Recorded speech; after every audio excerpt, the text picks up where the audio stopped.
过敏性咳嗽怎么办？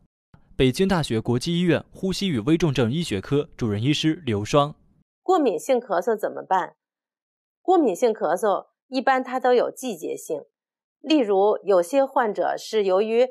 气候变化，像秋天可能对于这种艾蒿、豚草过敏会出现干咳，或者是过敏性咳嗽。还有一些病人呢，可能会屋子里装修，动物的皮毛，还有一些特殊的刺激性的气味，或者是冷空气，都会造成病人的一个过敏性咳嗽。那对于这部分病人，我们一个要避免过敏的这些因素，有些病人可以去做过敏原的检测，同时呢，我们也可以做一些气道的一些过敏的检查，比如气道的激发实验、支气管舒张实验，或者是给患者做一个一氧化氮的这种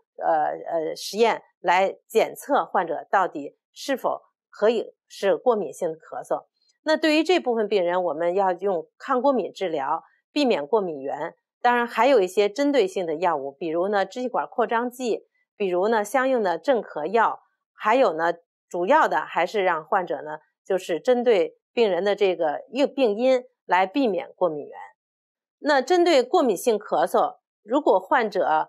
症状很重，常规药物效果不好的时候，还可以考虑雾化治疗，雾化吸入一些支气管扩张剂，甚至也可以用一些糖皮质激素的雾化治疗。专家总结，过敏性咳嗽的治疗：一、可以去做过敏源的检测，避免过敏的因素；二、可以做肺功能如气道激发试验、支气管舒张试验或者输出器一氧化氮检测。